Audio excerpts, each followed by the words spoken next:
بسم اللہ الرحمن الرحیم۔ السلام علیکم۔ ہندوستان کی ریاست بہار کے اندر ایک گاؤں میں چند معمولی تعداد میں مسلمان گھرانے بھی آباد تھے۔ جب سے ہندوستان بنا ہے ان مسلمانوں کو نہ تو تعلیم حاصل کرنے دی گئی اور نہ ہی کبھی اپنا کاروبار کرنے دیا گیا، بلکہ ہمیشہ ان کو اپنا غلام بنا کر رکھنے کی کوشش میں قرضے میں جکڑ کر رکھا گیا یا پھر ڈرا دھمکا کے رکھا گیا۔ اس گاؤں میں ایک ہندو بزنس مین سادھو ناتو بھی تھا، جس کا بزنس قطر اور بحرین 2 ملکوں میں چل رہا تھا۔ گاؤں بلکہ اس پڑوس کے کئی گاؤں میں بھی سب سے پیسے والا وہی شخص تھا۔ وہ جب بھی گاؤں میں آتا تھا مندر میں بیٹھ کر لوگوں میں رقم تقسیم کرتا تھا، مگر آج جب وہ رقم تقسیم کر رہا تھا تو اس سے رقم لینے والوں میں سے ایک خاتون مسلمان تھی، جس نے اپنے چند سال کے بچے کو اٹھا رکھا تھا، جو کہ بیمار تھا اور بیماری سے اتنا لاغر ہو گیا تھا کہ اپنی ٹانگوں پر بوجھ ڈال کر وہ بغیر سہارے کے کھڑا تک نہیں ہو سکتا تھا۔ سادھو ناتو کی نظر جو ہی خاتون پر پڑی، اس نے پہلی ہی نظر میں خاتون کو پہچان لیا۔ خاتون کا نام زویا طارق تھا اور اسلام مذہب سے تعلق تھا۔ خاتون کا باپ ایک ریڑھی بان تھا، جس کو ہندوؤں نے محض اس لیے قتل کر دیا تھا کہ اس نے ایک بار مندر میں بنے تالاب سے پانی پی لیا تھا۔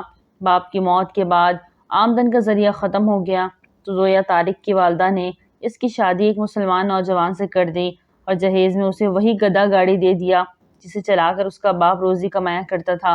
زویا انتہائی خوش شکل خاتون تھی۔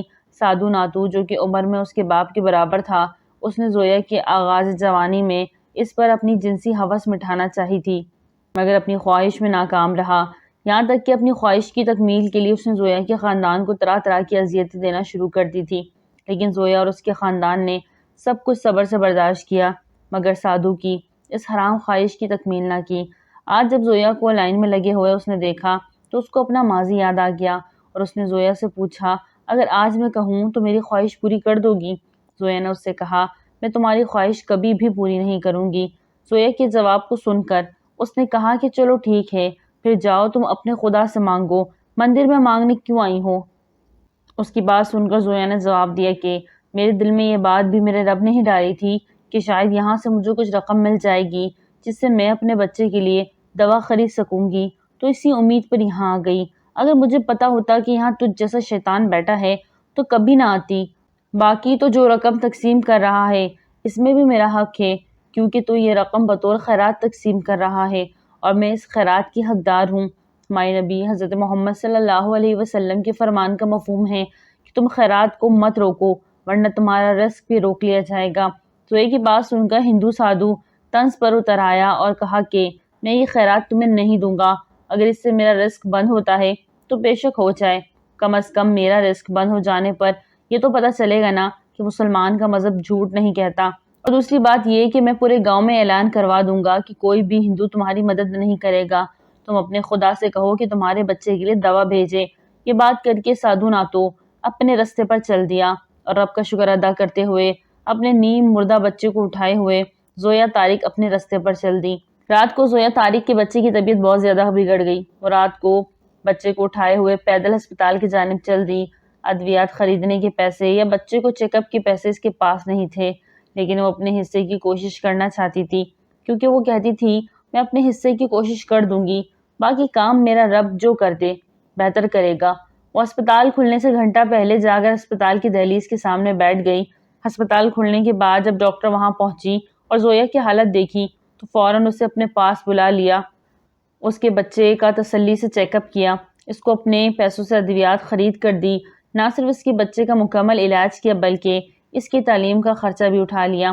سادھو جس نے اتنا بڑا بول بولا تھا، اس کی کاروباری حصہ دار نے اس کو دھوکہ دیا، اس کی ہر چیز ہتھیا لی اور اسے کنگال کر کے ہندوستان واپس بھیج دیا، کیونکہ سادھو ناتو یہ بھول چکا تھا کہ اس نے کبھی اتنا بڑا دعویٰ بھی کیا تھا، مگر اللہ تعالیٰ کے پاس سب کچھ محفوظ تھا اور اس بات میں کوئی شک نہیں کہ اللہ تعالیٰ کی تدبیر و حکمت پر چیز غالب آ جاتی ہے۔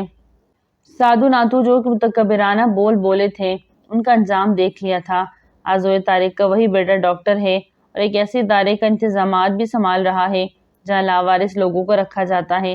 ان لاوارث لوگوں میں سے ایک سادھو ناتو بھی ہے، جس کے کنگال ہونے کے بعد اس کے سب رشتہ دار، ناتے دوست سب اسے چھوڑ جا چکے تھے۔ اب اس کا واحد اور آخری سہارا زویا طارق کا وہی بیٹا ہے جس کے خدا اور مذہب کو سچے جاننے کے لیے وہ چیلنج کیا کرتا تھا۔ زویا طارق اکثر اپنے بیٹے کے ادارے میں جاتی رہتی تھی۔ وہ اپنی عمر بزرگ خاتون سے ملتی اور ان کے دکھ سکھ بانٹا کرتی تھی۔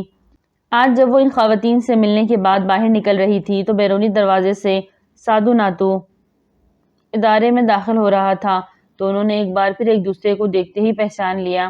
سادھو نے اسے دیکھتے ہی سوال کیا تھا کہ تم تو کہتی تھی کہ تمہارا مذہب اور خدا سچا ہے، پھر تم یہاں کیسے؟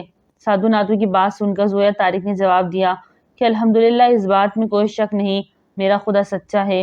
میرے خدا نے میرے صبر کے عوض مجھے بہت کچھ عطا کر دیا اور تیرے تکبر کے عوض تجھ سے سب کچھ چھین لیا۔